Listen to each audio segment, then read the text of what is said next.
예, 벌써 이제 30도가 이제 넘는 폭염이 벌써 시작됐어요.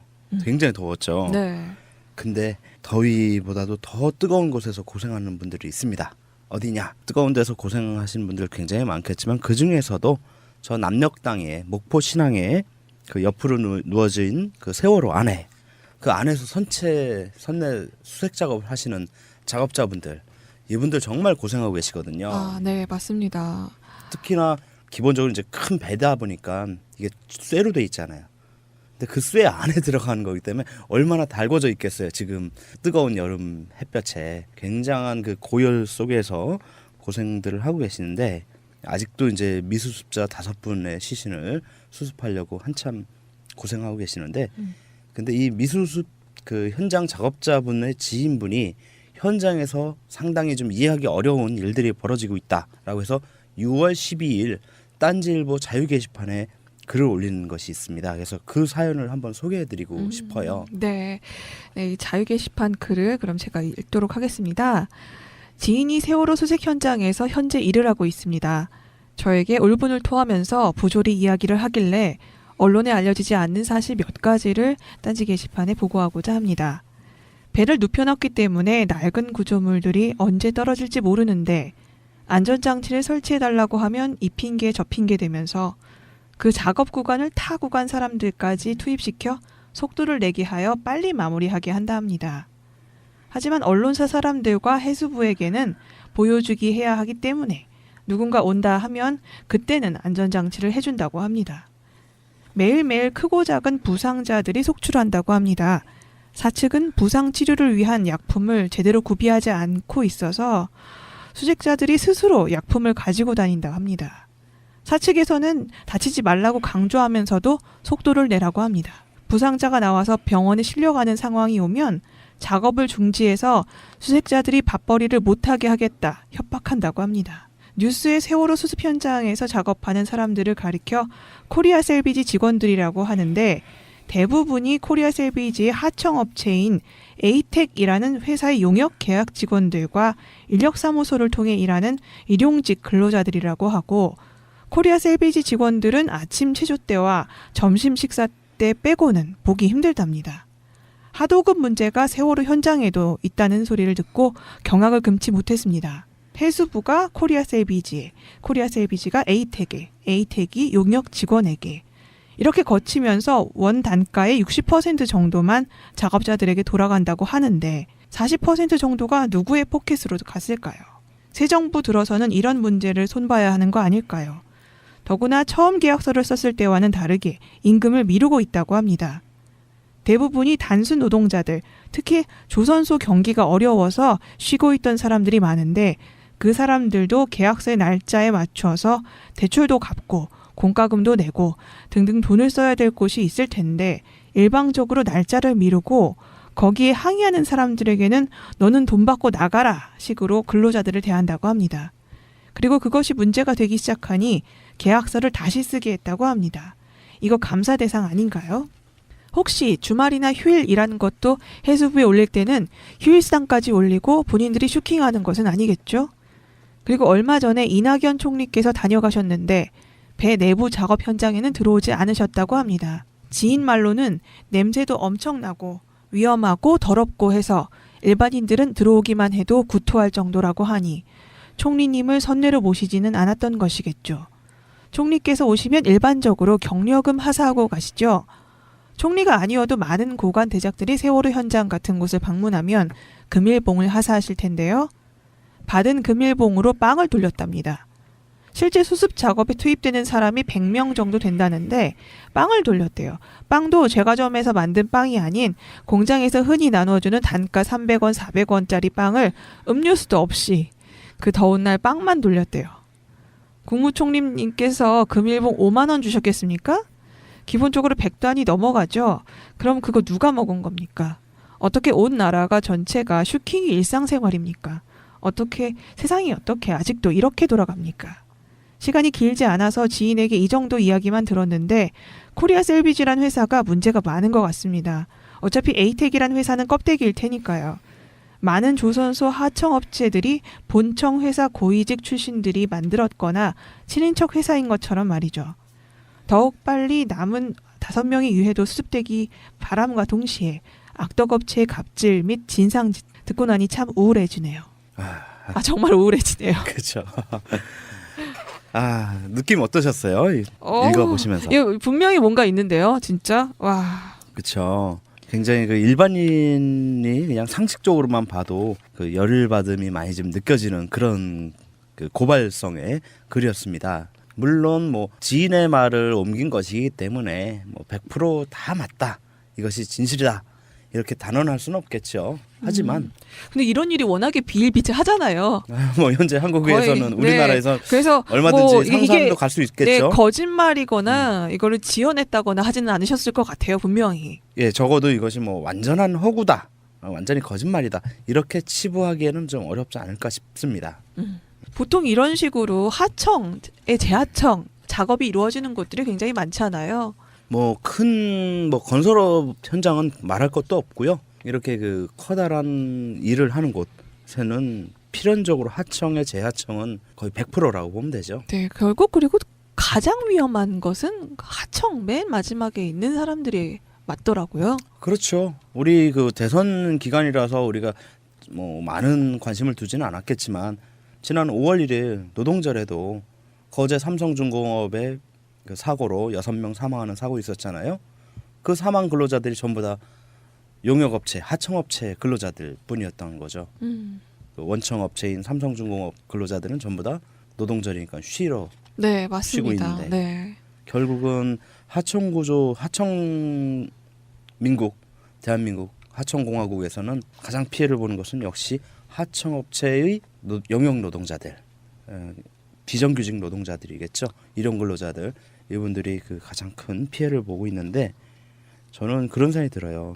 일단은 그 세월호를 그 바닷속에 있던 것을 끄집어냈기 때문에 그 안에 구조가 얼마나 튼튼할지, 얼마나 부실할지 이거 아무도 예상 못 하거든요. 더군다나 원래 설계되어 있는 그 자세가 아니라 옆으로 누워 있는 상태이기 때문에 언제 어디서 뭐가 떨어질지 모르고 또 언제 어디서 밑에 바닥이 꺼질지 모른다라는 그런 위험성이 항상 상존해 있는 곳이죠. 이런 곳일수록 더더욱 안전에 대해서, 더군다나 그 장소가 어디입니까? 바로 안전불감증 가장 대표적으로 드러나는 세월호 아니겠어요? 그곳에서 또다시 안전불감증이 그대로 재현되고 있다. 결국은 정부가 바뀌었는데도 아직까지도 바뀌지 않은 부분이 있다라는 것을 민낯을 그대로 드러내 보여주는 것이라고 볼 수 있죠. 네, 사진만 봐서는 사실 잘 몰랐었는데 이곳이 냄새가 엄청나고 위험하다라는 말씀을 하셨어요. 좀 새로운 제가 잘은 몰랐었는데, 물론 이제 옆으로 누워 있기 때문에 이렇게 잘못 원래 구조가 아닌 것이 분명히 위험할 수도 있겠다라는 생각이 드는데, 냄새가 심하다는 거는 또 왜 그럴지 혹시? 이유는 여러 가지가 있을 수 있겠습니다만 아무래도 이제 3년 동안 깊은 바닷속에 빠져 있었잖아요.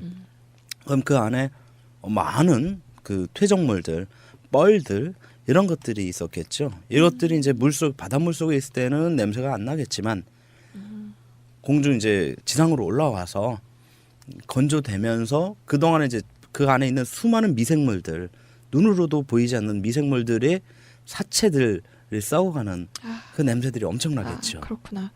그리고 이제 그 원래 세월호에 선적되어 있던 수많은 음식들, 그런 것들도 엄청 많이 썩어 갔겠고요. 그러다 보니까 거기다 또 뭐 수초니 이런 것들, 뻘들 네. 다 합쳐지면은 냄새들이 엄청나게 심합니다. 더군다나 그랬겠네요. 굉장히 그 덥잖아요. 그 실내 내부 온도는 우리 외부가 지금 30도 넘어도 좀 덥다고 하는데 쇳덩어리 안에 들어가 보면 40도를 넘어갑니다. 네, 기본적으로. 앞으로도 이제 여름 다가오고 점점 온도가 올라갈 텐데 좀 걱정입니다. 그러면은 이분이 게시판에 올리신 글 가지고 노동법적으로 본 현장의 문제점 한번 짚어주시죠. 일단 가장 첫 번째로 눈에 띄고 가장 큰 문제가 되고 가장 공분을 사는 부분이라고 보여집니다. 안전장치의 미비, 이 부분입니다.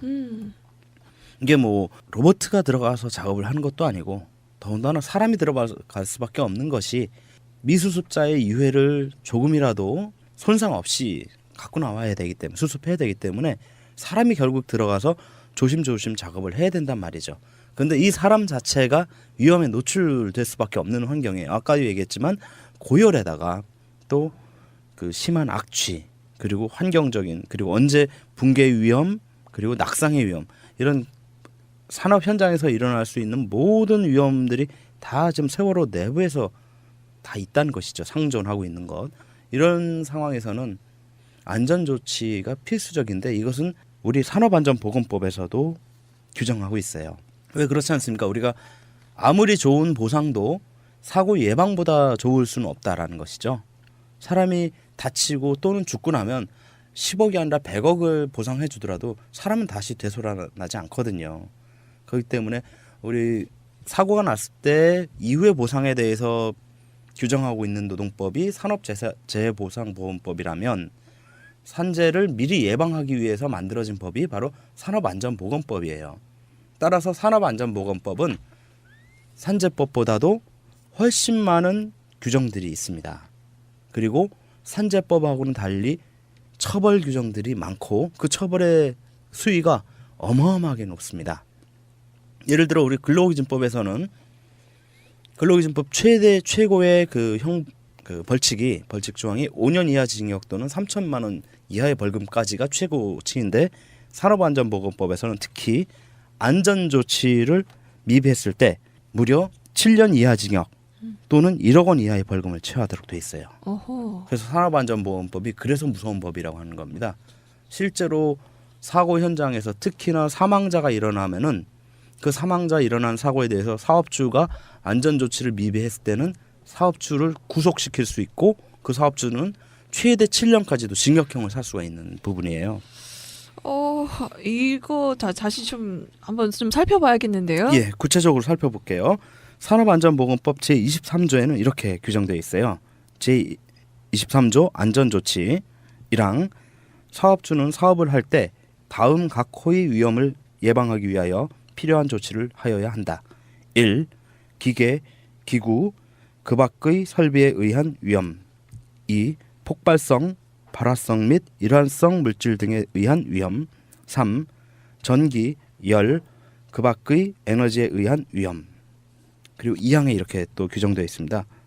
사업주는 굴착, 채석, 하역, 벌목, 운송, 조작, 운반, 해체, 중량물 취급, 그 밖의 작업을 할 때 불량한 작업 방법 등으로 인하여 발생하는 위험을 방지하기 위하여 필요한 조치를 하여야 한다. 3항 사업주는 작업 중 근로자가 취락할 위험이 있는 장소, 토사, 구축물 등에 붕괴할 우려가 있는 장소, 물체가 떨어지거나 날아올 위험이 있는 장소, 그 밖에 작업 시 천재지변으로 인한 위험이 발생할 우려가 있는 장소에는 그 위험을 방지하기 위하여 필요한 조치를 하여야 한다. 이것이 산업안전보건법 제23조에 나와 있는 안전조치의 규정들입니다. 그러면 이 필요한 조치에는 어떤 게 들어가나요? 또 이것이 제대로 구체적으로 나와 있지 않으면 또 이거 했으니까 난 한 거야라고 빠져나갈 수 있지 않을까요? 예, 그렇습니다. 그래서 그 필요한 조치는 이런 위험을 방지하기 위해서 사회통념상 사업주가 최선을 다해서 할 수 있었다. 사고의 예방을 위해서 할 수 있다는 정도의 조치를 해야 된다는 것이죠. 가장 기본적인 것은 예를 들어 우리 그래서 건설 현장 보시면 건물 하나 지을 때 옆에서 지나가면서 보신 적들 많이 있을 거예요. 소위 말해서 비계라고 해서 그 철제 빔 기둥 같은 거 있죠. 그 네모나게 예, 그 블럭- 동그랗고 네네. 예, 그걸 이제 건설 용어로는 이제 아시바라고 하죠. 아시바라고 그걸 딱 쌓고 거기에다 이제 비계라고 만듭니다. 그게 그 비계라고 하는데 그래서 발판 같은 것들을 만들 때 그걸 발판을 딛고 이제 작업을 하는데 그것이 발판이 만약에 붕괴하면 바로 추락할 수 있기 때문에 그 밑에 최소한 그물을 설치해야 된다. 이것이 이제 안전 조치인 거죠. 근데 이러한 조치를 안 해서 추락하는 사고가 있을 때 사업주의 안전조치 미비의 책임이 있는 것이고 이러한 것에 대한 벌칙으로 근로자 사망 시에는 7년 이하의 징역 또는 1억 원 이하의 벌금에 처하도록 돼 있고 사망을 안 하고 그냥 부상만 하더라도 5년 이하 징역 또는 5천만 원 이하의 벌금형에 처하도록 되어 있어요. 상당히 세죠. 네, 그러면 이 법에 따라서 사업주가 처벌받는 사례들이 있나요? 굉장히 많습니다. 아, 네. 주로 그런데 문제는 여기서 이제 한국 사회, 우리 사회의 문제인데요. 아까도 말씀드렸지만 원청은 다 대기업들이에요. 특히 건설업들 그렇죠. 보면은 이제 대기업, 네. 흔히 말하는 일군 건설업체들이죠. 이 사업주 대기업 사장 잡혀가야 되는 거 아닌가요? 안 그러죠. 왜냐하면은 그 위험을 전가시키기 위해서 바로 이제 하도급을 주는 거예요. 하청을 주는 거예요. 그래서 원청업체가 하청업체한테 하청을 주면 그 하청업체는 자기네가 근로자들을 평소에 쓰지 않고 있다가 인력사무소 통해서 근로자들을 다시 쓰거나 아니면 그 하청업체가 또 다시 재하청을 또 줍니다. 그렇게 해서 하청 구조가 건설업의 현장의 경우는요, 어느 정도 규모가 있는 건물이라든가 토목공사 하는 곳이면은 최소한의 하청 단계가 최소한 세 번 정도는, 세 번은 아주 기본이고 보통은 4번 5번이 아주 일반화되어 있어요. 그러다 보니까 밑으로 내려갈수록 업체는 영세해질 수밖에 없고요. 법에 대한 지식이라든가 준수도가 떨어질 수밖에 없겠죠. 상식적으로도. 그런 상황에서 근로자들은 또 자기네가 평소에 근로자들을 고용하지 않는 곳이죠. 왜? 영세업체니까. 그러면 필요할 때만 딱 공사 따갖고 어디서 인원들은 데리고 오냐? 바로 인력사무소죠. 매일. 그렇죠. 인력사무소에다 전화를 해요. 우리 언제부터 언제까지 전화를 공사하니까 공사기간이라는 건 원래 정해져 있지 않습니까? 네. 물론 그걸 넘기는 것이 대부분이지만 그러면은 인력사무소들이 한두 군데만 있는 게 아니에요. 그 지역에. 여기 지금 우리 세월호 구조가 아니죠. 수습 현장에도 목포에도 인력사무소가 꽤 여러 군데 있는데 이런 곳에 몇 군데만 전화 돌리면 일용직 근로자 구하는 거 1,000명 정도 구하는 거 일도 아니에요. 그러다 보니까 이 근로자들이 당연히 받아야 될 그 산업안전보건법상의 그런 안전조치들을 받기 어려운 상황인데 심지어 사실 저는 코리아 셀비지라는 회사도 잘 모르겠는 회사예요. 심지어는 그래서 코리아 셀비지의 홈페이지를 찾아보려고 했는데 나오지가 않습니다. 어머. 굉장히 이런 그 코리아 셀비지라는 회사가 과연 이게 제대로 일을 하던 곳인가라는 생각도 들 뿐만 아니라 코리아 셀비지가 하청을 준 에이텍은 그렇다면 오죽하겠습니까? 라는 생각이 들더라고요. 과연 이런 곳에서 얼마나 이런 산업안전보건법상의 안전조치를 취했겠는가 싶고 거기다 더 가관인 것은 다치지 말라고 얘기를 하면서 빨리는 해야 된다. 예, 빨리는 해라. 그리고 약품도 일단 다쳤을 때 기본적인 응급처치 키트도 준비를 안 해주고 작업자들 개개인이 준비해야 된다는 얘기예요. 그러니까 다치면 네 손해인 거고, 그러니까 네가 혼자 실수한 거다. 우리는 책임 없다. 이런 식으로 비켜가는 그런 모양새인데요. 정말 그 안전불감증. 정말 대표적인 세월호 사건에서도 이런 문제가 계속 일어나고 있다는 사실이 정말 어이가 없습니다. 물론 근데 지금 철도 공사에서도 얼마 전에 강원대역에서 이판 작업하시다가 예. 사망하신 이제 조합원이 계시고 또 얼마 전에도 의정부역에서 감전 예. 사고로 해서 팔에 심각한 화상을 입으셨다라는 사고도 있었습니다. 이것도 다 완벽하게 어쨌든 안전하기 위한 필요한 조치가 이제 이루어지지 못했던 부분이 분명히 있어서 이런 사고가 난 것이고 그래서 노동부에서 처음으로 작업 중지 예, 를 그렇죠. 명령을 내렸는데요. 이 사업주가 그러면은 철도공사 사장 아닌가요? 그럼 잡아가야 되는 거 아닌가? 그렇죠. 네. 근데 문제는 그거예요. 안전불감증, 결국은 안전에 대한 그 철저한 예방책을 안 해놨다라는 것은 무엇과 직결되냐? 결국은 네. 돈이에요. 돈 때문에 안전을 등한시하는 거예요. 안전이 중요하다는 거 이 사람들 모르는 거 아닙니다.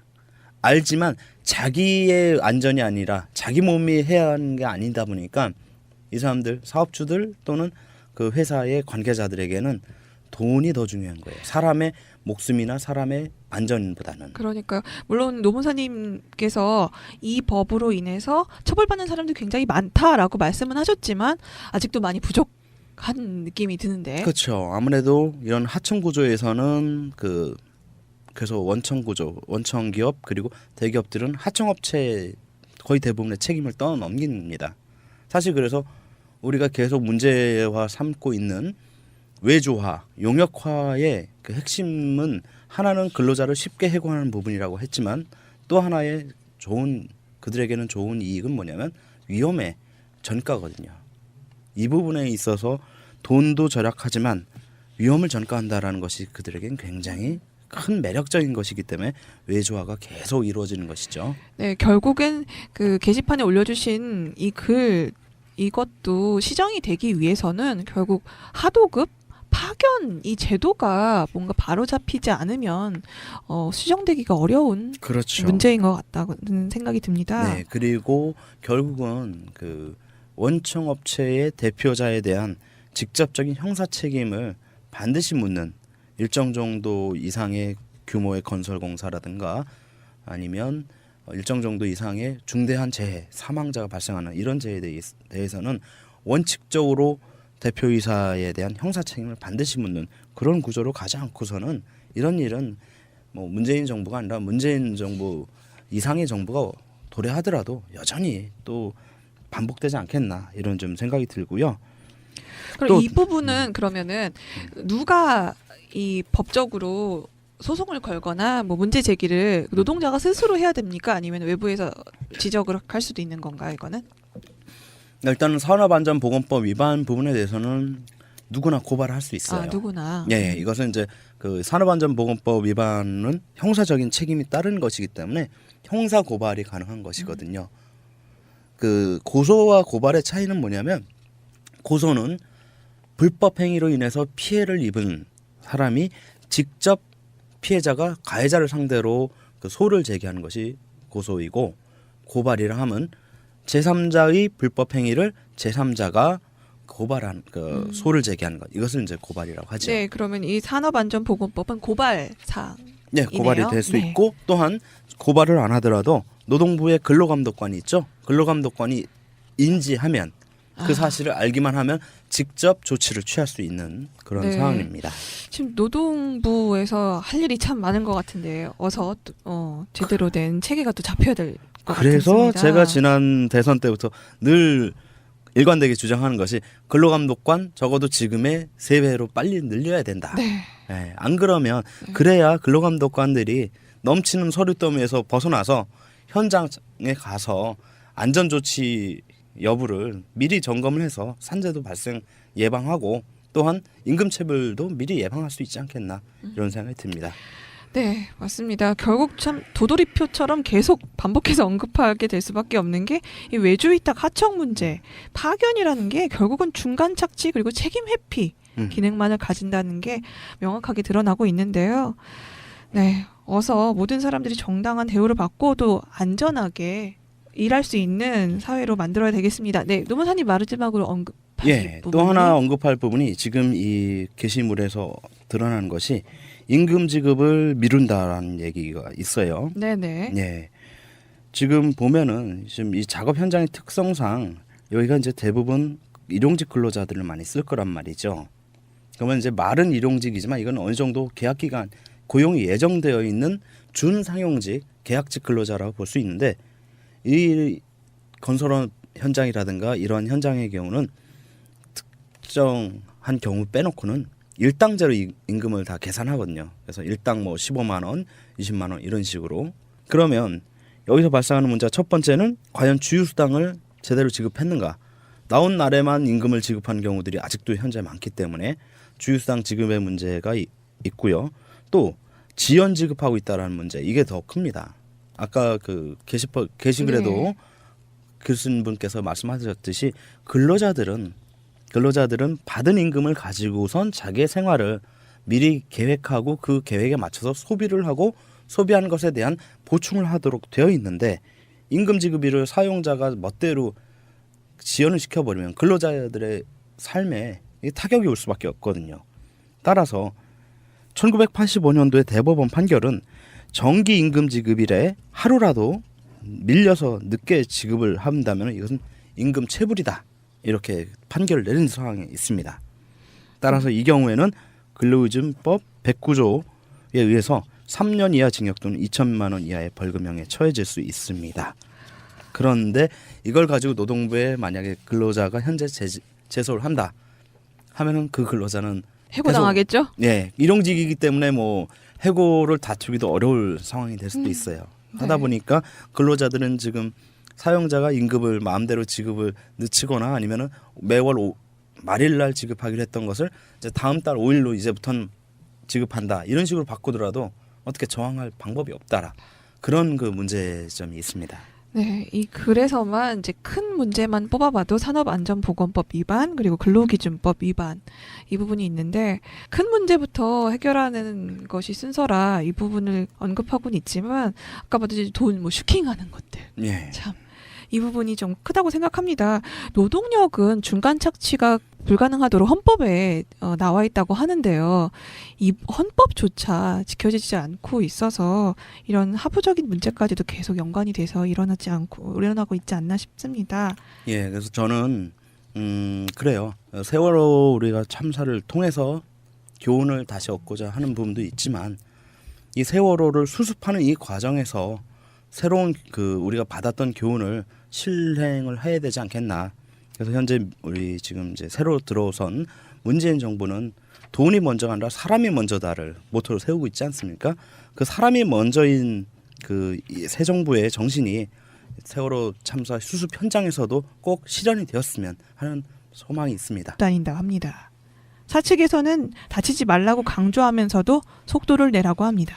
부상자가 나와서 병원에 실려가는 상황이 오면 작업을 중지해서 수색자들이 밥벌이를 못하게 하겠다 협박한다고 합니다. 뉴스의 세월호 수습 현장에서 작업하는 사람들을 가리켜 코리아 셀비지 직원들이라고 하는데 대부분이 코리아 셀비지의 하청업체인 에이텍이라는 회사의 용역 계약 직원들과 인력사무소를 통해 일하는 일용직 근로자들이라고 하고 코리아 셀비지 직원들은 아침 체조 때와 점심 식사 때 빼고는 보기 힘들답니다. 하도급 문제가 세월호 현장에도 있다는 소리를 듣고 경악을 금치 못했습니다. 해수부가 코리아 셀비지에, 코리아 셀비지가 에이텍에, 에이텍이 용역 직원에게 이렇게 거치면서 원 단가의 60% 정도만 작업자들에게 돌아간다고 하는데 40% 정도가 누구의 포켓으로 갔을까요? 새 정부 들어서는 이런 문제를 손봐야 하는 거 아닐까요? 더구나 처음 계약서를 썼을 때와는 다르게 임금을 미루고 있다고 합니다. 대부분이 단순 노동자들, 특히 조선소 경기가 어려워서 쉬고 있던 사람들이 많은데 그 사람들도 계약서의 날짜에 맞춰서 대출도 갚고 공과금도 내고 등등 돈을 써야 될 곳이 있을 텐데 일방적으로 날짜를 미루고 거기에 항의하는 사람들에게는 너는 돈 받고 나가라 식으로 근로자들을 대한다고 합니다. 그리고 그것이 문제가 되기 시작하니 계약서를 다시 쓰게 했다고 합니다. 이거 감사 대상 아닌가요? 혹시 주말이나 휴일 일하는 것도 해수부에 올릴 때는 휴일수당까지 올리고 본인들이 슈킹하는 것은 아니겠죠?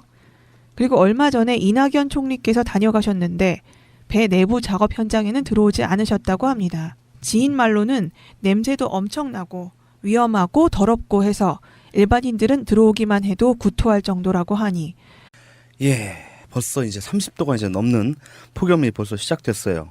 굉장히 더웠죠. 네. 근데 더위보다도 더 뜨거운 곳에서 고생하는 분들이 있습니다. 어디냐? 뜨거운 데서 고생하시는 분들 굉장히 많겠지만 그 중에서도 저 남녘 땅에 목포 신항에 그 옆으로 누워진 그 세월호 안에 그 안에서 선내 수색 작업을 하시는 작업자분들 이분들 정말 고생하고 계시거든요. 아, 네, 맞습니다. 특히나 기본적으로 이제 큰 배다 보니까 이게 쇠로 돼 있잖아요. 근데 그 쇠 안에 들어가는 거기 때문에 얼마나 달궈져 있겠어요. 지금 뜨거운 여름 햇볕에 굉장한 그 고열 속에서 고생들을 하고 계시는데 아직도 이제 미수습자 5분의 시신을 수습하려고 한참 고생하고 계시는데 근데 이 미수습 그 현장 작업자분의 지인분이 현장에서 상당히 좀 이해하기 어려운 일들이 벌어지고 있다라고 해서 6월 12일 딴지일보 자유 게시판에 글을 올리는 것이 있습니다. 그래서 그 사연을 한번 소개해드리고 싶어요. 네, 이 자유 게시판 글을 그럼 제가 읽도록 하겠습니다. 지인이 세월호 수색 현장에서 현재 일을 하고 있습니다. 저에게 울분을 토하면서 부조리 이야기를 하길래 언론에 알려지지 않는 사실 몇 가지를 딴지 게시판에 보고하고자 합니다. 배를 눕혀놨기 때문에 낡은 구조물들이 언제 떨어질지 모르는데 안전장치를 설치해달라고 하면 이 핑계 저 핑계 되면서 그 작업 구간을 타 구간 사람들까지 투입시켜 속도를 내게 하여 빨리 마무리하게 한다 합니다. 하지만 언론사 사람들과 해수부에게는 보여주기 해야 하기 때문에 누군가 온다 하면 그때는 안전장치를 해준다고 합니다. 매일매일 크고 작은 부상자들이 속출한다고 합니다.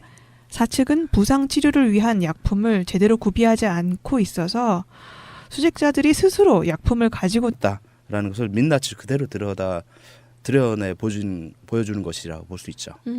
네, 사진만 봐서는 사실 잘 몰랐었는데 이곳이 냄새가 엄청나고 위험하다라는 말씀을 하셨어요. 좀 새로운 제가 잘은 몰랐었는데 물론 이제 옆으로 누워 있기 때문에 이게 잘못 원래 구조가 아닌 것이 분명히 위험할 수도 있겠다라는 생각이 드는데 냄새가 심하다는 거는 또 왜 그럴지 혹시?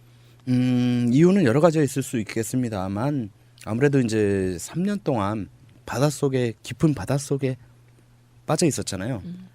그럼 그 안에 많은 그 퇴적물들, 뻘들 이런 것들이 있었겠죠. 이것들이 이제 바닷물 속에 있을 때는 냄새가 안 나겠지만 공중 이제 지상으로 올라와서 건조되면서 그 동안에 이제 그 안에 있는 수많은 미생물들, 눈으로도 보이지 않는 미생물들의 사체들을 썩어가는 그 냄새들이 엄청나겠죠. 그렇구나. 그리고 이제 그 원래 세월호에 선적되어 있던 수많은 음식들 그런 것들도 엄청 많이 썩어 갔겠고요.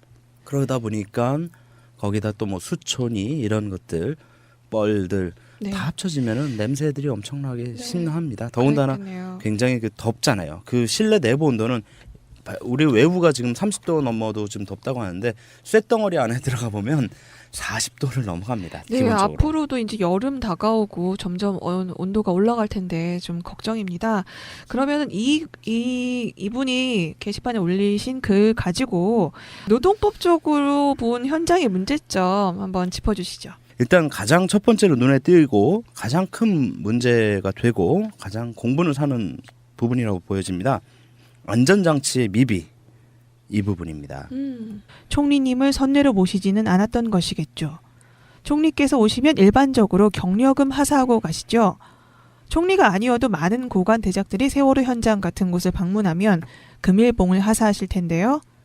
받은 금일봉으로 빵을 돌렸답니다. 실제 수습 작업에 투입되는 사람이 100명 정도 된다는데 빵을 돌렸대요. 빵도 제과점에서 만든 빵이 아닌 공장에서 흔히 나눠주는 단가 300원, 400원짜리 빵을 음료수도 없이 그 더운 날 빵만 돌렸대요. 국무총리님께서 금일봉 5만 원 주셨겠습니까? 기본적으로 100단이 넘어가죠. 그럼 그거 누가 먹은 겁니까? 어떻게 온 나라가 전체가 슈킹이 일상생활입니까? 세상이 어떻게 아직도 이렇게 돌아갑니까? 시간이 길지 않아서 지인에게 이 정도 이야기만 들었는데 코리아 셀비지란 회사가 문제가 많은 것 같습니다. 어차피 에이텍이란 회사는 껍데기일 테니까요. 많은 조선소 하청업체들이 본청 회사 고위직 출신들이 만들었거나 친인척 회사인 것처럼 말이죠.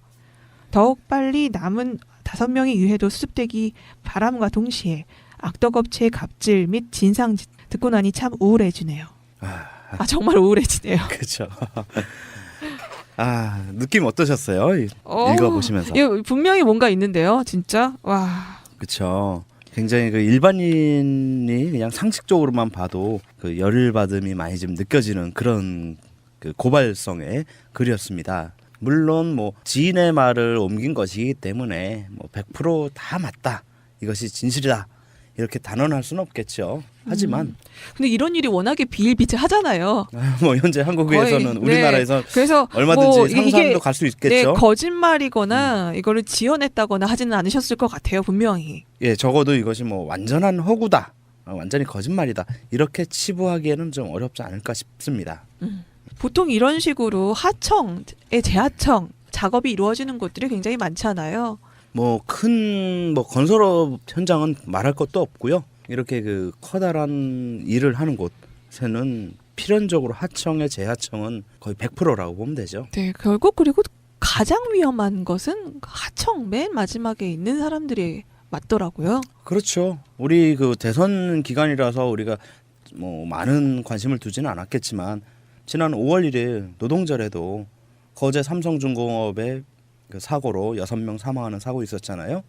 그 사망 근로자들이 전부 다 용역업체, 하청업체 근로자들 뿐이었던 거죠. 그 원청업체인 삼성중공업 근로자들은 전부 다 노동절이니까 쉬러 네, 쉬고 맞습니다. 있는데. 네. 결국은 하청구조, 하청민국, 대한민국 하청공화국에서는 가장 피해를 보는 것은 역시 하청업체의 용역 노동자들, 비정규직 노동자들이겠죠. 일용 근로자들, 이분들이 그 가장 큰 피해를 보고 있는데, 저는 그런 생각이 들어요. 일단은 그 세월호를 그 바닷속에 있던 것을 끄집어냈기 때문에 그 안에 구조가 얼마나 튼튼할지, 얼마나 부실할지 이건 아무도 예상 못 하거든요. 더군다나 원래 설계되어 있는 그 자세가 아니라 옆으로 누워 있는 상태이기 때문에 언제 어디서 뭐가 떨어질지 모르고 또 언제 어디서 밑에 바닥이 꺼질지 모른다라는 그런 위험성이 항상 상존해 있는 곳이죠. 이런 곳일수록 더더욱 안전에 대해서, 더군다나 그 장소가 어디입니까? 바로 안전불감증 가장 대표적으로 드러나는 세월호 아니겠어요? 그곳에서 또다시 안전불감증이 그대로 재현되고 있다. 결국은 정부가 바뀌었는데도 아직까지도 바뀌지 않은 부분이